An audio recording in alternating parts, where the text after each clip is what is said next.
we've been doing this programme, we've had literally hundreds and hundreds of letters saying, please, please, please, can we have Metallica on the show? Ooh. Now, the reason we haven't had Metallica on the show before is because they haven't got a video. They still haven't got a video, but what we've got here is Lars Ulrich, drummer from Metallica. Yes, which is almost as good as having a video. In fact, it's better. He's real. Now, why do we not have a video? Why don't you have a video, Lars? That's a big question. You're spoiling our fun. So we have something to talk about, right? That seems to us to have always been sort of the easy way out.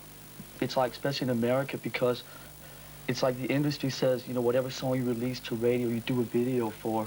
And we've just always questioned that. And we've, you know, the last 2 years done fine without a video. But just between me and you, don't tell anyone, we might actually be doing one for this album. All right. So we might not be able to hide this from. And we might even show it if you do it, yeah. Yes. Now, I know that the band have got a new album about to be released. Yes. Called? Master of Puppets. Master of Puppets. Yes. When is it actually released? March 3rd is the official release date, give or take, you know, a few days. All right. Well, I mean, judging by the letters we get, I know that a lot of the people that watch this show will be aware of Ride the Lightning, probably have copies of it. Yeah. How does Master of Puppets, your second album, compare to the first? I mean, is it still as hardcore, heavy? I think it's sort of a natural progression from where we left off with the last album. It's the songs are 2 years better written, better played. The whole thing sounds better. It's better, you know, produced and recorded. And I think we found a style on Ride the Lightning that we're really, really comfortable with, which is not sort of locking ourselves into just doing one thing, because the sort of territory that we cover within the 8 songs on the new album is really, really sort of big. Take the 2 extremes on the new album and sort of just look at what's in between the 2 extremes. It's like we're really making sure that we don't lock ourselves down into just sort of doing one thing. And it works. It seems to at least work for us. Well, you're the advanced word. You're one of these bands that have a real reputation for being about as extreme as you can get in heavy metal terms. I mean, very, very heavy, quite long songs, always a big guitar solo. I mean, generally, we've always tried to avoid sort of the obvious.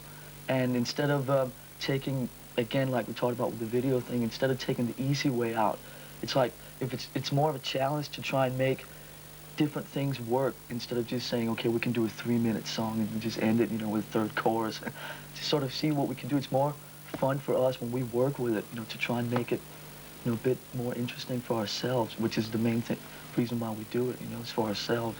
To make it interesting for us. All right, well, look, we don't have a Metallica video, but Lars has actually picked the video for us to see anyway, and this is Jailbreak by AC/DC. Raw stuff. Called Metallica, and I've just made a terrible mistake. Yes, terrible mistake. I said Master of Puppets was your second album, right? Yes, wrong. Purely a slip of the tongue. Wrong. As most of you out there probably know, it's a 3rd album, and there was an album 2-3 years ago now called Kill 'Em All, which I'm sure you've heard of too. Somewhere back here, at the back of your mind. In the midst of time. Yeah. Which is actually, of course, the album that sort of kicked everything off back then. And because when that album came out in '83, we were the first American band to be doing the sort of thing that, you know, we were doing at the time. And everyone thought it was just fresh and Speaking of the thing that you do, what you do, now, in the British press... We do what we do, yes. We've been saturated over the last year with this. We've got thrash metal, speed metal, death metal, black metal, kill metal, will metal, won't metal. Green, I mean, black. what kind of metal are you, you know? We're Metallica. That's what we do. I just, you know, as we talked about before, I really hate when people try and sort of stick just one label onto what we do, because, like I said, I think what we do is so varied, and we have so much more to offer than just sort of being, you know, locked in, you know, just on one label. But did you ever... People always go, you know, what label do you want put on you? And it's like, you put your own label on. I call it Metallica. Yeah. I just hate the word, I don't hate the word, but I think the words thrash and speed, I mean, it's like 3 years ago when we started off, we were the initiators of the whole thing, so fair enough. We started it, but it's like, now, when sort of the general, you know, public will, you know, hear thrash metal bands, I just don't think that we are like them at all, and we're just quite different from it.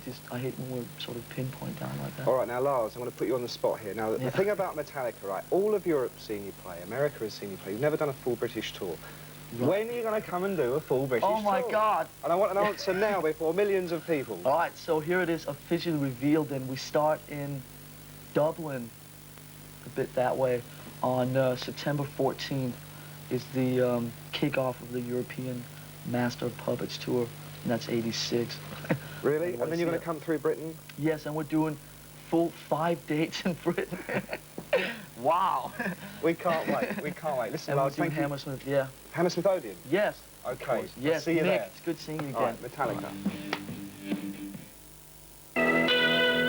We just always try and keep it as open mind as possible, and I think over the last couple of years we've been putting a lot of categories that I think are too limiting for what we try and do, which we try and sort of do a lot of different things. We like doing slower, ballady type things. We like doing the fast. So it's like we have like a certain area where we feel comfortable operating in, and I just hate when people try and limit us or limit, you know, what they allow us to do or whatever. So, you know, that's the whole attitude of Metallica.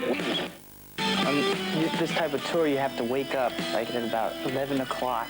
You're on stage by 2:30, which is different. I mean, when you do a regular tour, you get up at about 4 or 5 o'clock in the afternoon and comfortably eat and everything and just kind of hang out and get, you know, practice for a while and do the show, stuff like that. This is like a real quick thing. Up at noon and on stage 2 hours later, it's like... It's like a weird catch-22 because if you get too late to sleep and you don't get enough sleep, you feel like beep, you know, during the day and you play less. But if you get a lot of sleep, you know, get 10 hours of sleep, which has happened a couple of times, you wake up and you feel like really groggy for the first couple hours because you've slept so much. So it's like no matter what happens, you lose. on this tour, I've gotten more sun than I have in the last 2 years. Excited about this thing, you know? Every show means so much. You know, it's like charge, this huge charge. It has to be that way. The kids are expecting that. The kids are expecting so much. They've seen us in 2 years. They're expecting us to just kill them. It's the best. Why? Because they play the hardest metal there is.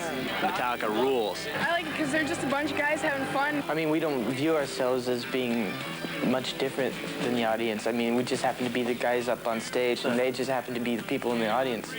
And we're musicians, but I'm sure there's a lot of other musicians out there. And that's something that we've always took into account.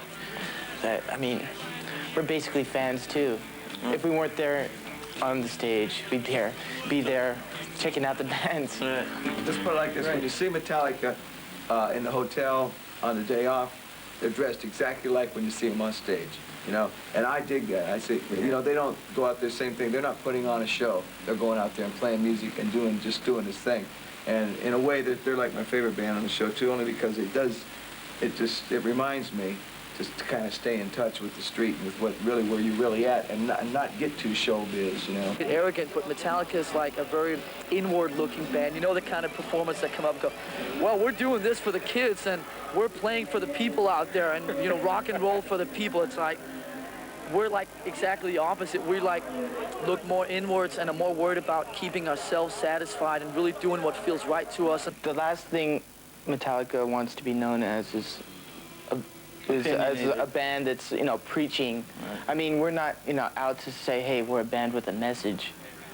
I mean, the topics that are involved with us are just things that mean something to us personally.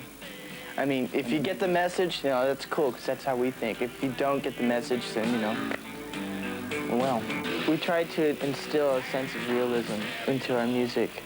We don't, like, sing about love and partying. Can you picture us playing the music that we do and singing lyrics like, come on, baby, come to my pad. We'll have a good... To cater to anyone else's minds, we would always stay the same and have people cater, you know, change for us. And I think that looking back on the last couple of years, the most satisfying thing is that that's really what's happened, you know. I think part of what Metallica is that there's always the thing that we can always go in whatever direction we want because we always set the terms ourselves, you know what I mean? So I don't want to sit here and go, we'll never do this, we'll never do that, because if it feels right to us, then we're going to do it and we're not going to worry about what other people think of it. Nicht, weil jetzt da ist und nicht Lars. Was ist los mit Lars? What happened to Lars? I heard he's sick or something like that. A bit sick. Yeah, we We were got just a in flu. Scandinavia and so Yeah. it's cold and hot and, you know. Yeah. Yeah, so he's a bit under. But he'll be all right. So it's great that you come to sit in for him. Yeah, trying to help him out a little bit, you know. He's the guy and all that stuff, so try to be his friend for now. Er sagt, in Skandinavien hat sich der Lars erkältet und ihm geht es wirklich nicht gut heute, der will sich schonen. Und er sagt, sage ich, sehr, sehr schön, dass du für ihn kommst, um hier auszuhelfen. Sagt er, ja, das machen wir ja gerne. Jetzt habe ich doch vor, ein kleines Interview mit dir zu machen, obwohl ich eigentlich kein Metallica-Interview für heute geplant hatte. Aber ich habe wieder mal die Charts gelesen, Billboard-Charts in Amerika. Platte ist auf Platz 6, auch bei uns in Deutschland war es Top 10. Es ist ja unglaublich. Das hätte man doch gar nicht gedacht. Ich meine, so eine Außenseitermusik, dass die plötzlich so richtig einen Popstar und kommerziellen Erfolg hat. Habt ihr euch das jemals gedacht? Ich meine, du warst nicht am Anfang dabei bei der Gruppe, aber du hast ja auch immer solche Musik gemacht. Denkt man sich das? Denkt man da überhaupt an solche Dinge, wenn man solche Musik anfängt zu machen? Weil man erwartet das ja eigentlich gar nicht. I read the Billboard charts today. I mean, I've been following this. Your LP is doing incredibly well. It's unbelievable. Number six for a couple of weeks. And yes, and in Germany you were top 10, and in many other countries. This is an amazing thing, because usually when you start out with music like that, which is like outside of music, I would say, you probably don't think about becoming a pop star. No, yeah. How's that? It's strange because we're still able to play, you know, we're still playing exactly what we want to. We're still playing as loud, as fast, or whatever, doing what we want to, and it's just becoming more appealing to more people. So it's a big surprise to us for, you know, something that kind of success. It's just, can't really quite grasp it yet. Can't really understand that it's really there, you know. Talk about it and read it in numbers, but to actually realize it's really something. It really is. Makes us feel good, though. Feeling stronger. Also wir fühlen uns stärker, wir fühlen uns echt total gut durch diese Sache, denn wir machen eigentlich das, was wir immer machen. Wir ziehen unser Ding halt durch, wir spielen vor Leuten und wir spielen anscheinend vor immer mehr und mehr und mehr Leuten, und irgendwann ist es passiert und man kann das gar nicht fassen. Er sagt, man sitzt zu Hause und liest diese Zahlen und kann das eigentlich überhaupt nicht begreifen. Aber ihr führt ja kein klassisches Popstar-Dasein. Also ihr seid jetzt nicht so einer wie, was weiß ich, George Michael, oder ich will hier niemanden verbrämen, der sich dann in Champagner badet und solche Sachen. Ihr seid ja eigentlich noch die gleichen wie vorher. Bei euch hat sich nicht viel geändert. Do you lead a popstar life? I was talking about the popstars like George Michael bathing in champagne. Bathing in champagne or anything like this. I don't want to say anything bad about the guy, but has your life really changed? No. No, it hasn't. No, That's what I thought. No, it's, you know. Apart from the fact that you make a lot of money now. Get to eat good, you know. Yeah. Have a nice place to stay, and maybe a new truck or something like that. But it's not. It's not like bathing in champagne, quite, or anything like that. We're still the same, you know. It's I don't know. But what good feeling, changes? Nothing. confidence. Huh? Nothing ever changes. We're trying to keep it together. You know, it's harder and harder to keep the control or whatever, and not get all, you know, big-headed and stuff. But we're doing okay at it so far. Er sagt, wir bleiben auf dem Teppich. Es ist wahnsinnig schwer, sagt er, nicht irgendwann abzuheben, den großen Kopf zu kriegen und sich selbst für den Größten zu halten. Das ist schon sehr schwer. Weil ich ihn halt gefragt habe, wie das denn so ist. Aber er sagt, wir baden eben nicht im Champagner. Eigentlich das Einzige ist, wir verdienen natürlich jetzt viel Geld, aber dann kaufen wir uns halt einen neuen Lastwagen oder einen neuen Bus. Aber er meint, wir haben uns nicht verändert und wir bleiben eigentlich dieselben. Und wir versuchen eben auch möglichst bodenständig zu bleiben, so wie wir sind. Also von der LP weiß man, die ist jetzt wahnsinnig erfolgreich. Auch die Tournee ist ja ein sehr umfassendes Unternehmen geworden. Ihr habt ganz große Gigs gespielt in Italien, ihr habt mit Iron Maiden gespielt und mit Halloween, die wir gerade gesehen haben. Wie sind denn so die Eindrücke von dieser Mammut-Tour? The tour has been as successful as the album, I think. Yes. And you did some amazing gigs in Italy. Yeah. The Monsters of Rock. I think it was Italy, Spain, Italy. Anyway. How were your experiences with this tour? And there was only 3 shows that we actually did with them. It was Halloween, Anthrax, Metallica, Iron Maiden, and Maiden's. I mean, it's a big thing for us anyway. It's, you know, their major influence and stuff back in the early days. And do you get along well with them? With everybody we pretty much get along with. There's been a few exceptions throughout this whole time that we haven't got along with anybody. Should I? I mean, I have some bad experiences. I could tell you names. No, I probably won't. It starts with a K. No, okay. Starts with an S, ends with an F. sie jetzt gerade was Ketzerisches versucht zu machen. Anyway, Yeah, I have to translate this first. No, you go on. Oh, am I going to go on? Yeah. Okay, anyway, we did these big shows, Iron Maiden, and Yeah. like 17,000, 25,000 people in these bull rings and everything. That was a pretty good thing for us, a good way to start. That was within the first 5 gigs of this whole Justice tour, you know. So it was a pretty cool way to get it kicked off. And then everything else, I mean, we started out in Budapest, Hungary, which was different for us. Never played there before. So far it's been going pretty strong. We've done almost 30 shows so far on this. And got about 20 more in Europe. So it's going pretty good. There was a couple, you know, but most of them been very strong, consistent, yeah. Also ein paar Gigs waren nicht ganz so gut, aber er sagt, im Grunde war alles wunderbar und super. Und sie haben besonderen Spaß dran gehabt an den ganz großen Gigs vor 25.000 Leuten in Stadien mit Halloween und mit Iron Maiden. Sie sagen, da waren wir sowieso sehr aufgeregt, denn Iron Maiden war einer unserer Haupteinflüsse. Da habe ich dann zwischengefragt, ob sie denn mit den ganzen Leuten so ganz gut auskommen. Und sagte er, ja, also wir kommen eigentlich grundsätzlich mit allen gut aus. Und sagt dann so am Rande, bis auf einige Ausnahmen. Und da wollte ich gleich einhaken und die ketzerische Frage gestellt, wer denn jetzt diese Ausnahmen sind, mit denen sie nicht klarkommen. Aber es war nicht aus ihm herauszulocken. Ich sage, ganz okay. Aber auf jeden Fall, die Tournee ist ein großer Erfolg und sind gut drauf. Und how long will you be touring? When will you get back home? We go back home in just a couple of weeks here, but then we start America after about 5 days off at home. And we have 120 dates in America. That's, you know, 120? Right, that's the first few months there. Then we come back to Europe and do a few more. Then we go to Japan and some other new places that we're going to go to. Israel, I think, and Greece, and a few other new places that nobody in our type of music has been anyway. So that'll be cool. Also ich sag euch, die sind ganz schön unterwegs. Sie gehen jetzt erstmal zurück nach Amerika, dann machen sie 120 Auftritte, dann kommen sie wieder zurück nach Europa, dann geht's nach Japan, nach Israel und. Ja Mensch, es war super, dass du hier warst. It was great that you came to sit in for ours. I'm more than happy to do it. Great old time, let me tell you. I can't explain. No. Also, vielen Dank, dass du da warst. Schön. Wir sehen jetzt mal nicht Seek and Destroy. We won't look at a Metallica video now. I'm very sorry for that, because we showed Seek and Destroy like 1,000 times, and I'm waiting for the day where you bring me a new video. Ich warte auf den Tag, an dem ein neues... It might happen soon. There's been talk about a video off the new album. So. Really? Er sagt, es gibt wahrscheinlich bald ein neues Metallica-Video. Da freue ich mich sehr drauf. Hier sind aber Fates Warning. Silent Cries. Danke. Medal. いろいろ話を聞いてもみようと思いますけども、ツアーどんな感じで回ってるのかちょっと聞いてみようと思いますけども、How's going too? Great. Great? We're crushing everyone. And also, you know, you're going back to Japan. How do you feel? Great. It's going to be excellent. We're looking forward to it. You know, the first time I was there was like, I just joined the band and stuff, so I was still kind of, you know, this time the band is so much stronger and, you know, really got it together now, so we're all looking forward to it. Right. We're playing at some new place over there and everything, right? Yeah, you told me you played in Japan right after you joined the Metallica. Yeah, like 11 days or something. 11 days, yeah. Is that, how do you feel? Is there any pressure?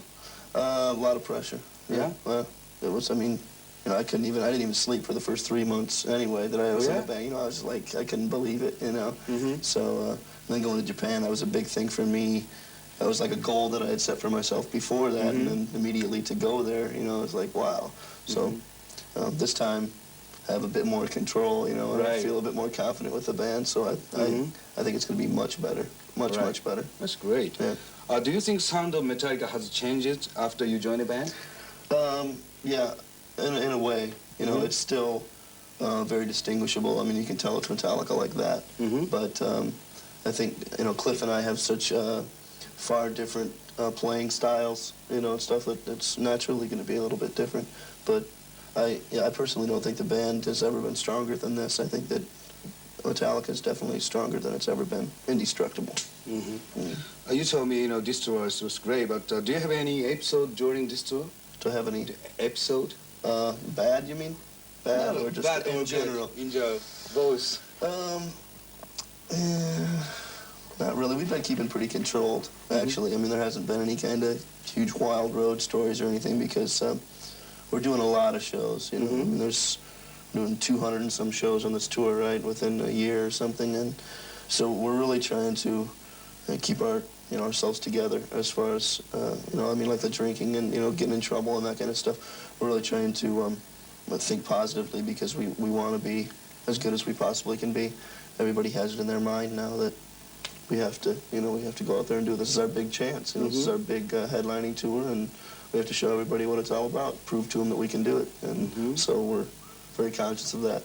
So there hasn't really been a whole lot of, stereotype road instances, like real nutty stuff or anything. There's a few things in Europe, tipping over cars and, fun things like that. But other than that, I think that had a lot to do with the Danzig guys were out on tour with us too. The Misfits guys, yeah. So. Wow. You played the Monsters Broke before headliner show. Right. Do you have any good memory of the Monsters Broke? Yeah, absolutely. Yeah. The memory isn't that good because there was, that was like weekend shows only.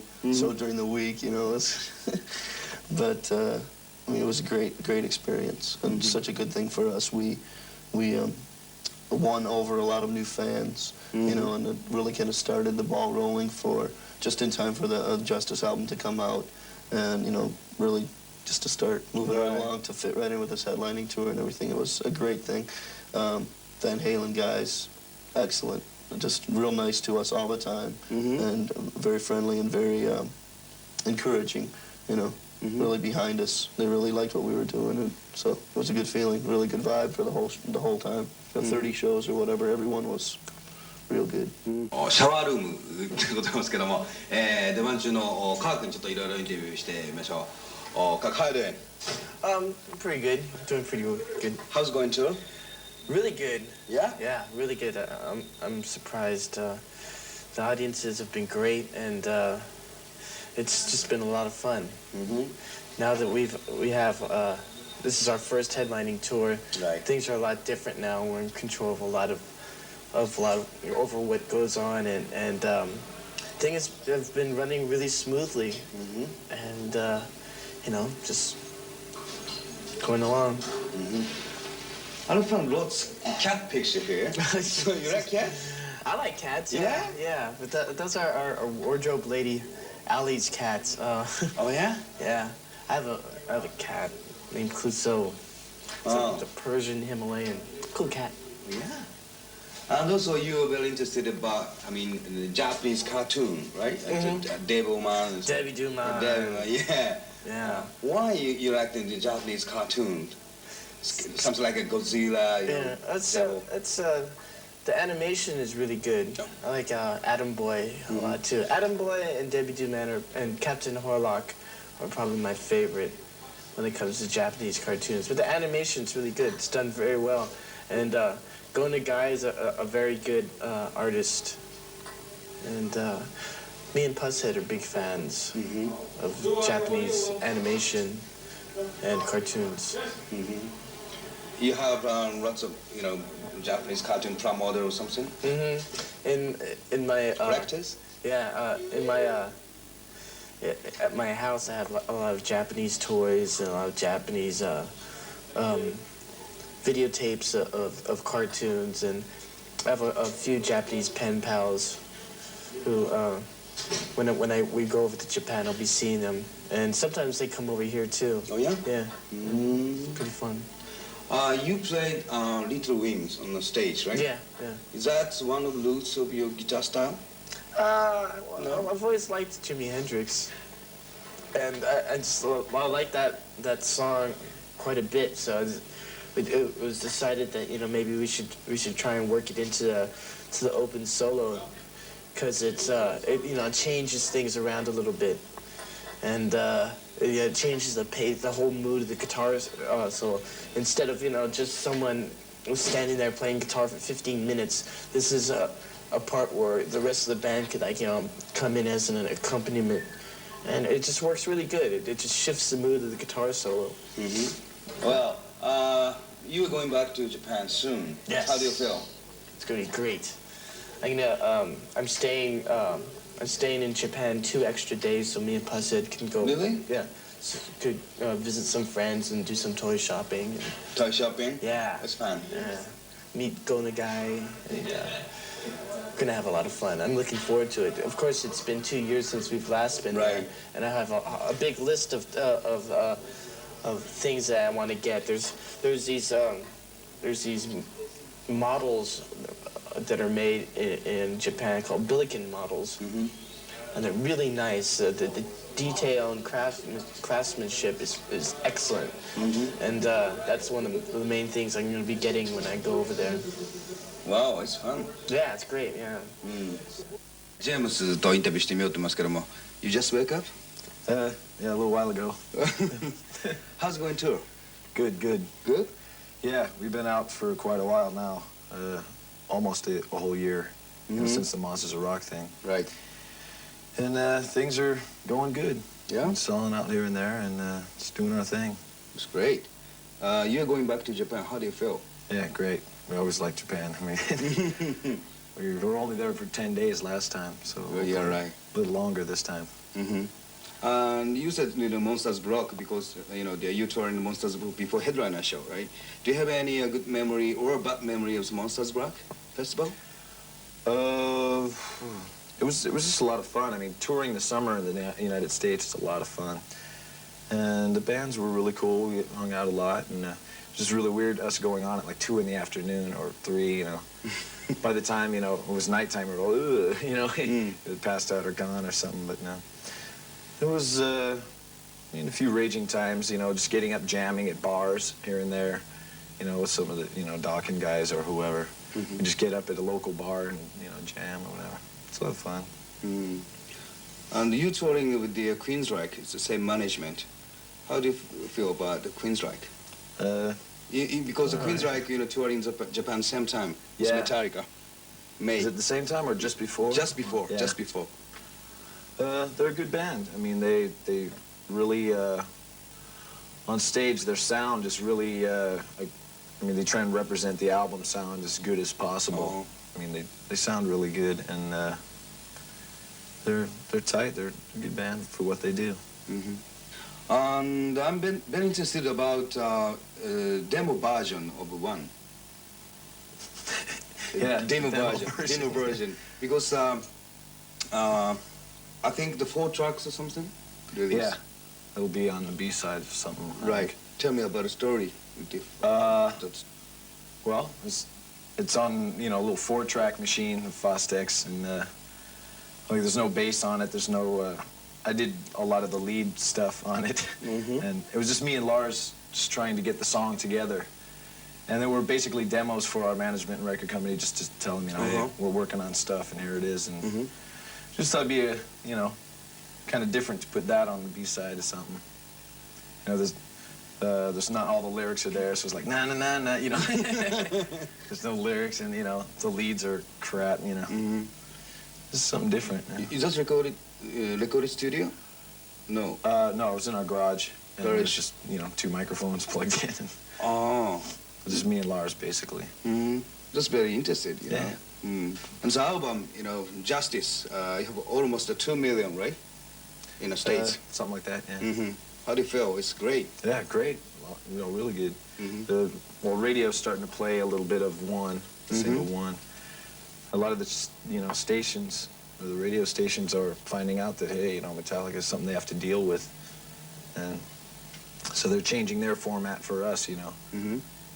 So that's good. I mean, we've stuck to our principles and we're getting, you know, bigger and bigger. Yeah, I have very strange feeling because, you know, single One, you know, it's very, very good in chart, right? So I'm very strange feeling, you know, it's a Metallica an album which are not single chart. It's very strange feeling.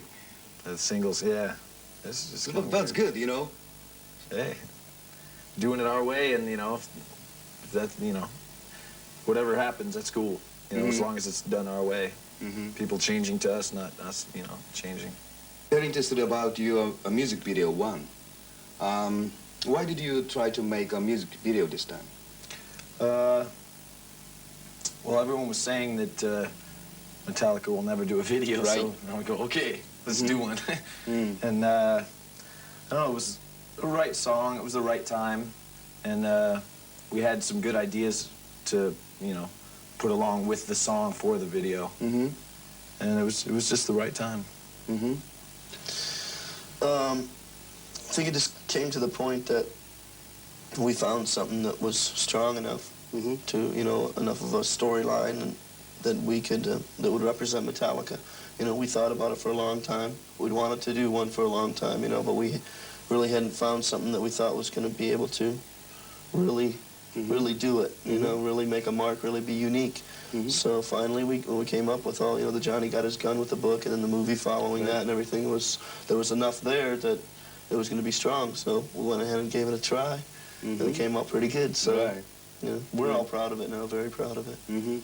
I think that video is so effective to the new fans, you know, to understand what Metallica is. What do you think? Well, I definitely think it's a good one to show what we're all about. We, you know, there's some kind of message in the song. You know, it's not just yeah, rock, you know, and, you know, chicks walking, and you know all that. The song is from that, you know, the book and the movie Johnny Got His Gun, and there's a long version and there's a shorter version they've done. Once you see the short version, after you see the long version, it's not as good, but the long version tells the story a lot better. But still, in the short version, you can make out what's going on. And it's just it's pretty heavy topic, and some of the stuff's, you know, pretty tough. Right. It's yeah, like I say, it represents us. I mean, it's right there. It's not really the most uplifting, nice, happy thing, but it's nonetheless real. You know, it's very to the point and has kind of a good message to it. You know? Yeah, I think. And why did you use so many footage of movie? Just to basically tell the story a bit better. On maybe some people might not catch on what's going on really, and just showing the footage. I mean, it's real different too, because there's a lot of the movie, and you know, at times it's like we're doing the soundtrack to this movie. You know, it's just different. What do you try to say through when? What are we saying? Well, I mean, it's just basically that story about the guy who was in the war, and it's just at the end how no one, you know, really cares. Right. You know, after the war, he's just like there. He's just like a brain living in this thing, and he's trying to communicate, and no one can understand. You know, he wants, you know, them to kill him, but he can't. You know, he's got this iron lung thing keeping him going and all this, and at the end, he thinks they're trying to communicate to him, but then he just feels something in him, and they're just pinning this metal on him, you know, and he's going, oh, no, you know, kill me, and, you know, it's pretty heavy. I think the Japanese audience really, you know, strong impact from one, you know, music video one, even, you know, who don't like heavy metal music, I think. That's good, yeah. So it's been playing over there, the video? Yeah, it was great. So how did you feel performing in Grammy? It was great. I mean, it was really... Is lots of famous, you know, musician there, yeah, you know? Yeah. When we went for, you know, a couple days of dress rehearsal prior to the show, and up in the theater, you know, it was like a regular theater with the seats going like that, and in the places where these people were going to sit, they had their poster boards with their 8x10 promo shots, you know, pasted to there, and that's sitting in that chair. So we're looking out there and we're playing, you know, and there's Joe Cocker, you know, Rod Stewart, Quincy Jones, Stevie Wonder, AC/DC, you know, just like all these people just go, holy shit, you know, whoa, whoa. Yeah, there were some people, you know, watching us that, you know, didn't even know who we were, or, you know, Stevie Wonder and, you know, all these other people. But for us, that was definitely a great thing. I mean, even though we didn't win, I mean, playing on the thing was such a great thing. Right. You know, but it was just weird at the end, you know, Jethro Tull, I don't know. But, you know, so many fans thought Metallica would be a winner. Everybody did. Yeah. Yeah, when I did an interview with my friend over here, just, you know, just prior to that, you know, I'm going, yeah, we're going to win. What about it? You know, I was like, we knew that we were going to win. Everybody guys telling you guys got it, man. You guys got it in the bag, you know. And then when it finally came down, we couldn't believe it, you know. It's like, because we were a bit too overconfident, you know. When it finally came down, we're just going, what? You know, no way, no way. But then after about 10 minutes, we calmed down and, you know, realized that, figure out who's voting for this and who actually nominated the people to begin with, and, you know, sorry, we'll get them next time. Yeah, I mean, I expected someone like AC/DC to win or something like that. But when Jethro Tull won it, my jaw dropped. I went, huh? Couldn't believe it. It was a shock. I was amazed. Mr. Vance, everybody was very surprised. Yeah, everyone in the entire building, I think, was surprised. I think, you know, they didn't understand what's heavy metal, you know. Yeah, that's true. You know, that was like the first year for the category, and they're still kind of, you know, they're not quite sure. But we did good. I mean, it's like 50 million people watching. Right. And we played good, and, you know, everybody's just kind of going, what? You know, Stevie Wonder, right in the front row, he's right in the front row. And we're just looking at him, he's like, he's got his brow, you know, it's all crossed out like this. He's going, man, what the hell is that noise, man? You know, it's like, how can people like this shit, man? You know, it's like, it was nuts. So, pretty nutty. Yeah. It was a good time, though. Really good time, good experience. I think nominate is very strange, you know. The Metallica is all right, you know, but, you know, Iggy Pop, Jethro, the Gen Addiction, you know. It was very strange, and that just goes, you know, to show how they didn't really know what was going on. So it was a new thing for them. And the guy came on later and explained, you know, that it was a new thing, and they didn't really understand what was going on yet in that category. I don't know. I mean, the new fans very interested about, you know, the Metallica on Grammy. What do you think of core fans, the maniacs? You know, there's always going to be a few that are saying, oh, you guys selling out, what are you doing, national TV, you know, they're not willing to accept it. But it's just, I mean, I want them to look at it like a positive thing. I mean, we're doing this for everybody. We're not just doing it for us, you know, we're not just doing it to be, oh, we'll be TV stars, whatever. We're doing it for, you know, the metal thing, the movement, you know, the whole thing. Metallica has been at the forefront of the whole scene anyway, right? So it would only be right that we're the ones to represent that kind of music on that big of a scale. So, you know, I think that if they're going to be that close-minded and thick-headed about it, then that's dumb. That doesn't really matter. I think that they should be behind us. If they're behind us, they should be behind us all the way. You know, it was we wouldn't have went and did it if we thought it was going to be some stupid thing. It was something, you know, for real, and something that meant a lot. You know, it was breaking down a big wall there. Because people before. A couple years ago, people would never even have heard, you know, they would never even have thought of that. They go, what? That kind of music on TV? What, are you kidding? You know? But I think that we made the right move. It was our decision, and I think that the kids that should accept it, even the hardcore maniacs, they should accept it because we felt it was right, and if we didn't, we wouldn't have done it. So they should go along with us. Your new stage set. So tell me about this. It's bigger, and there's a lady, and I don't know how much of the stuff we're going to get to bring over to Japan, but we'll definitely have like all we can bring. You know, the Lady Justice. It's like kind of a court building, like the front, and it's just like a federal building that's kind of crumbled down, and just goes along with the subject matter on the album. How is the set list? Almost songs from new album? No? No, there's, I mean, a bit from each album. We play about 5 or 6 new songs, or 5 songs. Or we play about 2.5 hours. 2.5 hours? Wow. Very tough. Yep. But I mean, our songs are long, and we want to play a lot of songs. And I mean, Yeah, we're going to be there soon, my friends, and you better be ready, because we're going to crush again. It'll be fun. Hello, guys and girls. Can't wait to see you in Japan. It's going to be great. Yeah. hey, we're going to be there soon and warm up the sake, and, you know. Yeah, we can't wait to get there. We've been waiting a while. Lars and Metallica, and you're watching Pure Rock. Well, how did you feel, performing at Grammy? It was a lot of fun. It was it was a little different, obviously, than the usual Metallica audience, but it was. I think it was, you know us. We always like to try new things, and we've never actually tried to do anything that, formal or strict or whatever. And it was quite interesting. I was very happy about the performance because we had some sound checks and some rehearsal the day before where everything went wrong.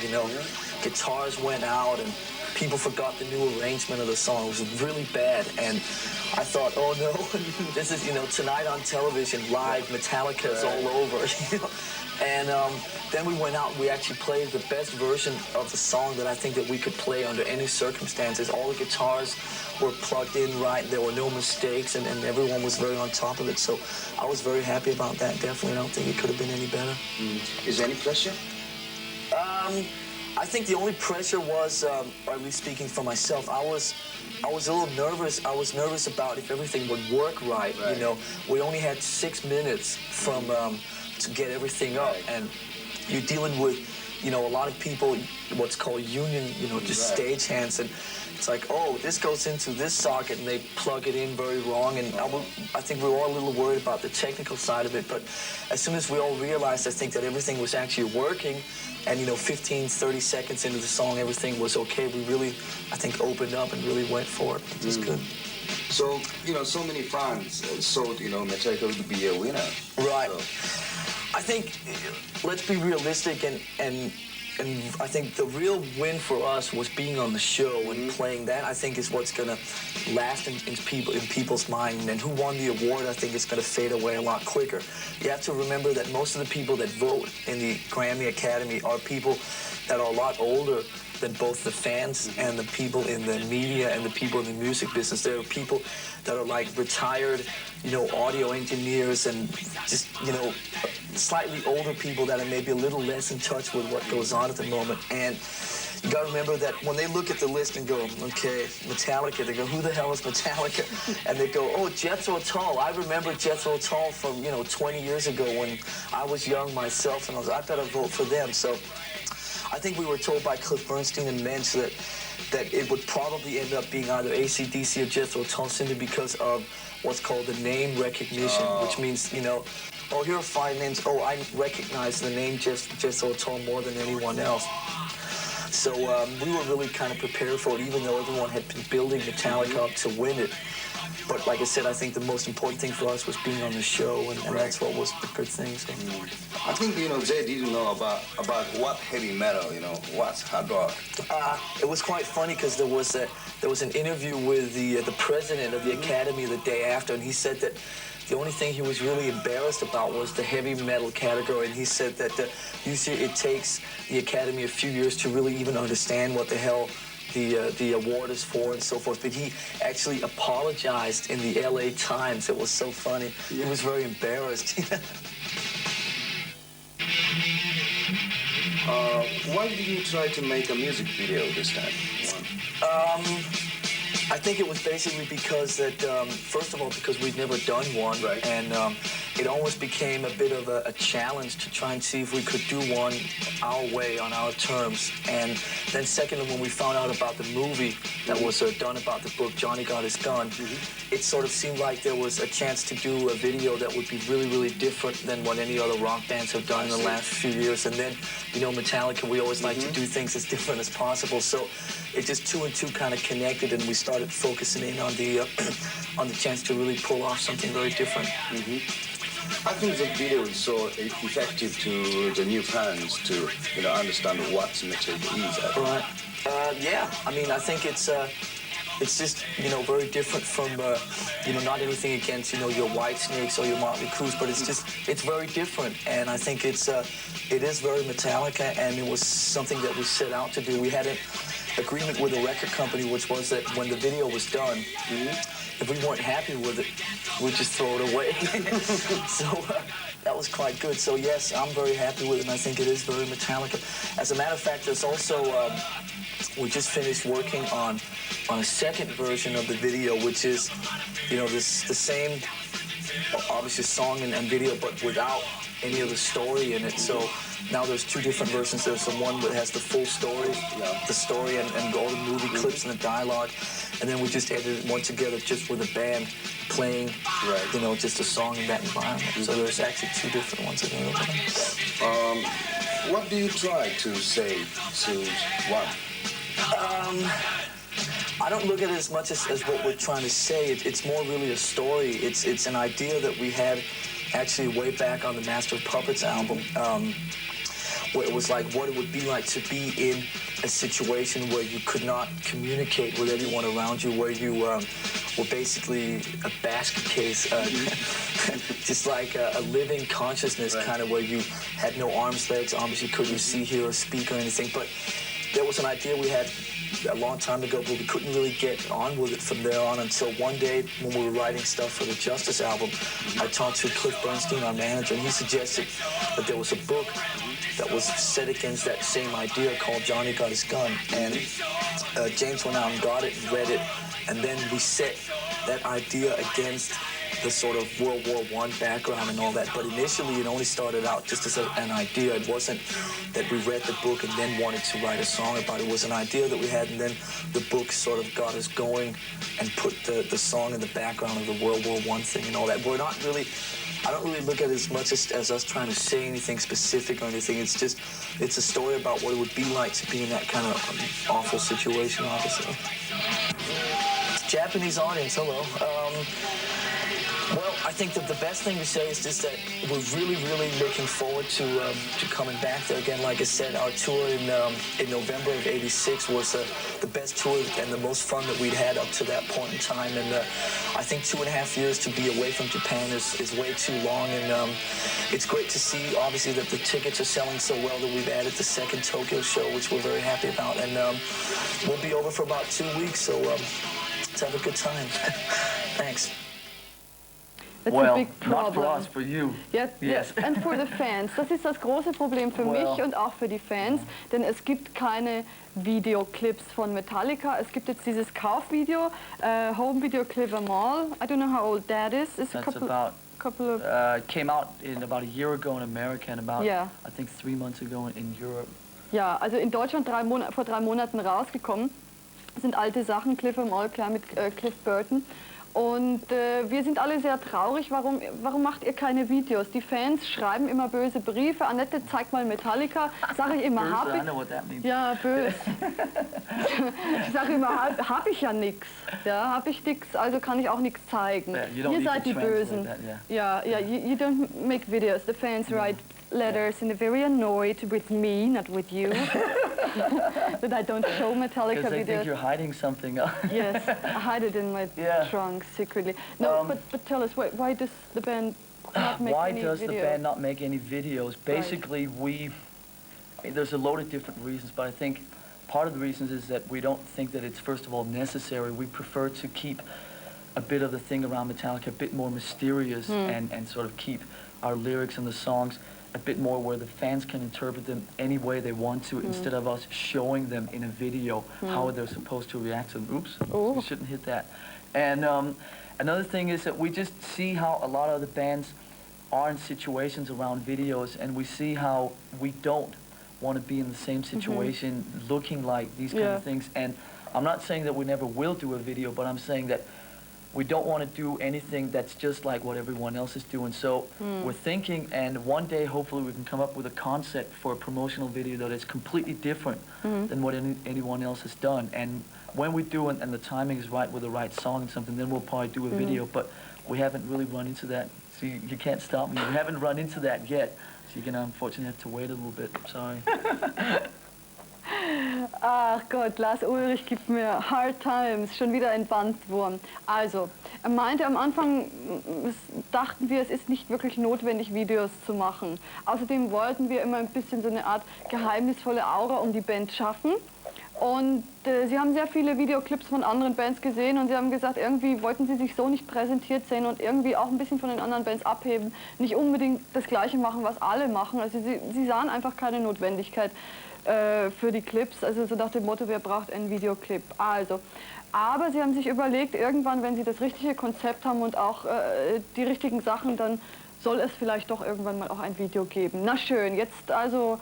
Ta-ta-ta-ta, Fanfare, wir haben was von euch. Wir zeigen nämlich was aus Home with Clever Mall. We have a look at this video now before we go on talking, okay? Yeah, you have no choice. Ich habe keine Wahl, sagt er. Also schauen wir rein. Unterhalten, das ist wahrscheinlich... There goes the song, I'm sorry. Ja, also der Song ist weg, aber wir können das nicht ausspielen, Senderechte technisch und so, ihr wisst ja. Is she talking bad about me? Ja. Okay. I think so. Ja. Wir haben uns gerade vorhin so ein bisschen unterhalten. Ich finde das ja lustig, du bist ja Däne. You're Danish, right? Yes. So I understand most of what she's saying actually, so you can't keep too much a secret from me, so be careful. Also ich habe schon gemerkt, er kommt mir auf die Schliche. Also er ist Däne und sagt, deswegen kann er auch ein bisschen Deutsch verstehen und deswegen kommt er mir auch auf die Schliche, wenn ich irgendwas Gemeines sage, aber alles kann er doch nicht hören, habe ich den Eindruck. Wie kommt es, dass du so gut Englisch sprichst? How come you speak such a good English? Basically because when I came to America in 1980, it was like a situation of if you didn't speak good English, you wouldn't fit in. Everyone was, laughing at you and so forth. So it was just a matter of getting it together pretty quickly. But you also get Danish in school from when you're a little kid. Sorry, English in Danish schools. Yes. Yeah. You get English in Danish schools from when you're, this big. So I mean, it's fairly natural that then when you arrive in America, you can at least make your way around. Als er 1980 nach Amerika kam, sagte er, da stand man ziemlich blöd da, wenn man nicht wirklich richtig gutes Englisch gesprochen hat. Und das er wollte anerkannt werden, eben auch mit seinem Englischen hat er sich mächtig angestrengt. Außerdem in der Schule in Dänemark war es auch schon üblich, dass man sehr gut Englisch lernt und so kam er also mit guten Voraussetzungen an. Was sagst du denn so zum großen Erfolg deines Ex-Kollegen Dave Mustaine? What do you say to the big success of your ex-colleague Dave Mustaine? What do I say to it? I think that's very good. He built Megadeth up to wherever they are. I'm not sure where they are. They're probably still sleeping in bed right now. But he built him up from absolutely nothing from when he got asked to leave Metallica to whatever degree of success they had. So I think that's fine. And I actually, contrary to what everyone else actually hears, thinks, or believes, is that I actually still get on with him very well. I spent some time with him just 2 weeks ago in L.A. And so most of this stuff is just in the press and in the media about the bad relationship. Ja. Also wieder ein Gerücht, dass sich Dave Mustaine und Metallica nicht gut verstehen. Danke. Wir haben ja ein Problem, wir gucken immer in die falschen Kameras. Jetzt müssen wir uns da irgendwie gegenseitig helfen. Also er sagte, es ist nicht so, wir verstehen uns wahnsinnig gut und er findet es sowieso erstaunlich, was Dave Mustaine aus Megadeth gemacht hat, von 0 auf 100. Erst waren sie gar nichts, sagt er, und jetzt, der hat es ja ganz alleine gemacht und er freut sich eigentlich mit ihm. Megadeth haben ja mit Anarchy in the UK so einen Punk-Titel gecovert. Ihr habt ja auch so eine gewisse Affinität zum Punk. Talking about Megadeth, they covered a punk title, Anarchy in the UK, and or you could say, well, but... What could we say? Speak. But Metallica has a certain relation to punk as well. Relation, Speak you. Yeah.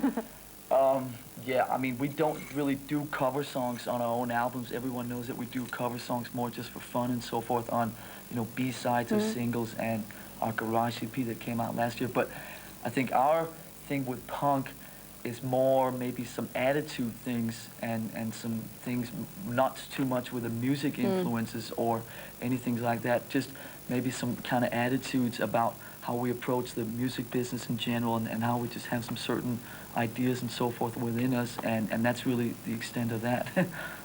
Sorry. Ja. Yeah. Also er sagt, wir haben gerne hin und wieder Coverversionen gemacht, aber mehr zum Spaß. Und was wir an Punk mögen, ist eigentlich mehr die Haltung. Also die Musik eigentlich nicht so besonders, aber eben die Einstellung und die Haltung des Punk. Meine letzte Frage an dich. I think this is my last question to you. Yes. This is my very last question to you. Nein, also das ist meine ganz letzte Frage. Das heben wir uns auf. No. First of all, Nein, okay, dann give it to me. You're gonna have to stick your hand out. There you go. Das schaut, also ein kleines Geschenk. Gut, also dann kommen wir jetzt, dann kommen wir doch jetzt zu diesem Thema Metallica Tour Dates. Ich werde sie euch jetzt nicht vorlesen, ich mache spannend. Nächste Woche gibt es die, aber am 21. Oktober geht's los in Deutschland. That's a cheap ploy to get you to tune in next week. Genau, das ist, ja, das ist billig von mir, damit ich nächste Woche auch noch was zu tun habe. Nein, so how about the tour? It starts when? Yeah. When does it start? It starts 21st of October. right here in Munich. In München. München. Mm-hmm. And basically we start on our own in 3 weeks from now in Budapest, and then do a bunch of stuff in Southern Europe, Spain, Italy, France. And then we do Britain. headlining? Yeah, all headlining, of course. And then we come and do Germany from the 21st of October through The 3rd of November. About what, 10 dates, something like that? 2, 4, 6, yeah. Something like that, 10 dates, we're over there, yeah.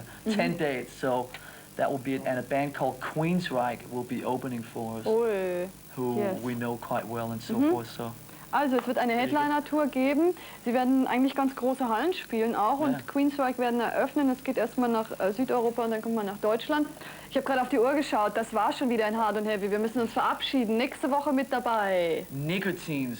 Helter Skelter. Res, white metal, whatever that means. Aus Chicago. You don't know Aus about Chicago. Yeah, you don't know From about Chicago. white metal. Doesn't matter. Okay. Das war's.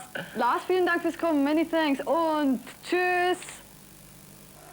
Saw the new wave of British metal that was coming out.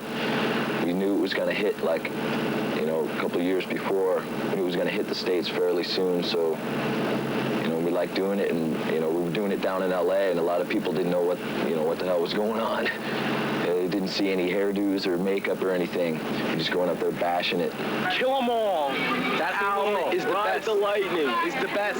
Their music isn't like garbage, you know. They know how to get the crowd going. It's music. We do what we want to do, you know. If they consider that selling out, then whatever. A lot of people think you sold out just because you're on a major label and are very popular. Or maybe you don't play 1,000 miles an hour the whole time, or, you know. I mean, we'd be doing the same thing if we were still on, you know, independent label. The basic principles are like the same as they were, you know, 5 years ago when we were starting out in the garage, just like on a bit higher level, like I said, you know.